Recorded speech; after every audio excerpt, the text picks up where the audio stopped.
Hello friends, welcome to your YouTube channel AVH market analysis.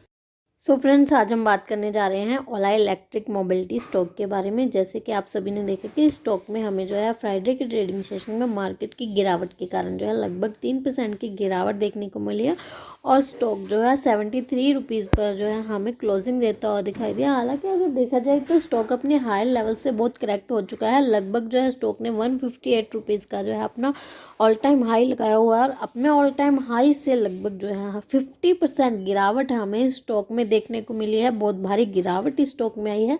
So company जो है बहुत लंबे टाइम से अगर देखा जाए तो विवादों में चल रही है। कंपनी को लेकर जो है इसकी सर्विसेज को लेकर बहुत ज़्यादा हमें कंप्लेंट्स देखने को मिली थी, जिस रिगार्ड में कंपनी को जो है कारण बताओ नोटिस भी दिया गया था और उसी के कारण जो है हमें स्टॉक में गिरावट आती हुई दिखाई दी। हालांकि जो है बीच में हमें कंपनी को लेकर कुछ पॉजिटिव न्यूज़ भी आती हुई दिखाई दी। जो कंपनी ने सबसे चीपेस्ट प्राइस पर बाइक्स इंट्रोड्यूस करी थी, उसके बाद हमें स्टॉक में तेज़ी भी बनती हुई दिखाई दी। सो अब फिर कंपनी की तरफ से एक न्यूज़ आई है, जिसके बेस पर हमें स्टॉक में न्यूज़ के बेस पर जो है स्टॉक पर हमें इम्पैक्ट पड़ता हुआ दिखाई दे सकता है।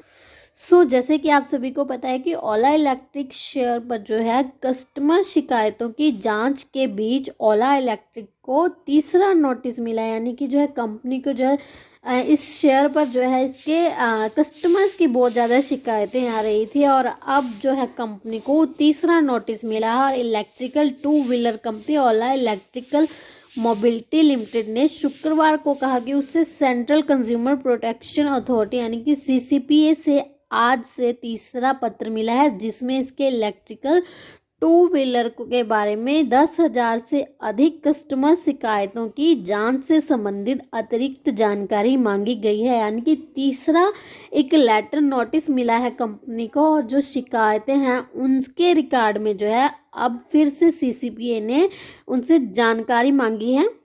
और अगर देखा जाए तो इससे पहले सर्विस में कमी और कंज्यूमर राइट्स के उल्लंघन की चल रही जांच के तहत अक्टूबर और दिसंबर में जो है 2024 में नोटिस जारी किए गए थे और स्टॉक एक्सचेंज फाइलिंग के अनुसार ओला इलेक्ट्रिक मोबिलिटी लिमिटेड द्वारा सेंट्रल कंज्यूमर प्रोटेक्शन अथॉरिटी से 4 दिसंबर 2024 को प्राप्त पहले पत्र के क्रम में हम आपको सूचित करना चाहते हैं कि कंपनी को 10 जनवरी 2025 की तारीख वाले ईमेल के माध्यम से सूचना के लिए एक और अनुरोध प्राप्त हुआ है। यानी कि 10 जनवरी को एक और लेटर जो है कंपनी को सीसीपीए की तरफ से मिला है। और अगर देखा जाए तो इस हफ्ते कर्नाटका हाईकोर्ट ने ओला इलेक्ट्रिकल की उस याचिका को खारिज कर दिया था, जिसमें सीसीपीए द्वारा जारी नोटिस को रद्द करने की मांग की थी। जस्टिस आर देवदास ने फैसला सुनाया कि नोटिस एक सक्षम जांच आधारित अधिकारी द्वारा जारी किया गया था और ओला इलेक्ट्रिक को मांगे गए दस्तावेज उपलब्ध कराने होंगे।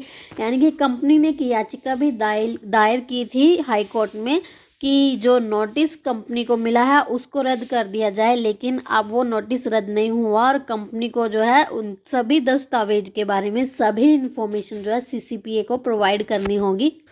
अगर स्टॉक में रेजिस्टेंस देखा जाए तो 75.18 यानी कि 75.18 पर जो है स्टॉक में हमें रेजिस्टेंस देखने को मिल सकता है। अगर ये रेजिस्टेंस ब्रेक हुआ दैन फिर ये हमें स्टॉक में पॉजिटिव इम्पैक्ट पड़ता हुआ दिखाई दे सकता है। और बाकी अगर टेक्निकली देखा जाए तो स्टॉक काफ़ी वीक लग रहा है और कंटिन्यूसली जो है बहुत भारी गिरावट भी हमें स्टॉक में देखने को मिली है।